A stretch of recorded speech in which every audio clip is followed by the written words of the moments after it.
Now from here, we see actually the same thing again, right? We see the exact same thing again. And this is what's very important to understand. We see a 0 and a 9, right? Let's start over here. We see 0 and 77, which shows that there's no aggressive selling and there's only aggressive buying.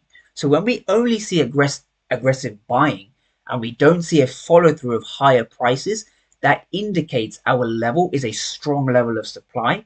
And that really gives us validation to look for sells, right? So again, we see 0 for 9, so we see an auction wipeout. This is a finished auction because we see a 0 on one side. Now look at how we see 53 by 100 by 222.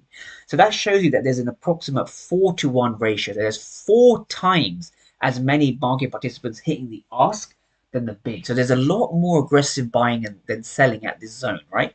Now from here, notice how we see a slight drop in the volume and we see a drop on the volume over here before we ultimately see lower prices.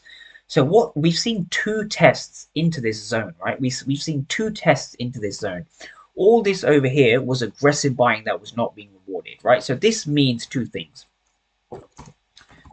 It's buyer absorption, right? Buyer absorption. So the buyers are being absorbed by a passive seller. We see a finished auction.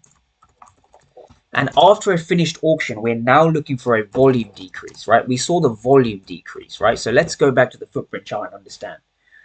We saw the volume decrease over here. Look at this candle, right? Let's understand we have the delta profile, but we also have the volume profile, right? So understand once we've had that aggressive buying that wasn't being rewarded, the volume here massively decreases, right? So when we see a volume decrease over here in this region, the volume decrease means that buyers and sellers are not interested in that particular price for, in this case, the S&P 500.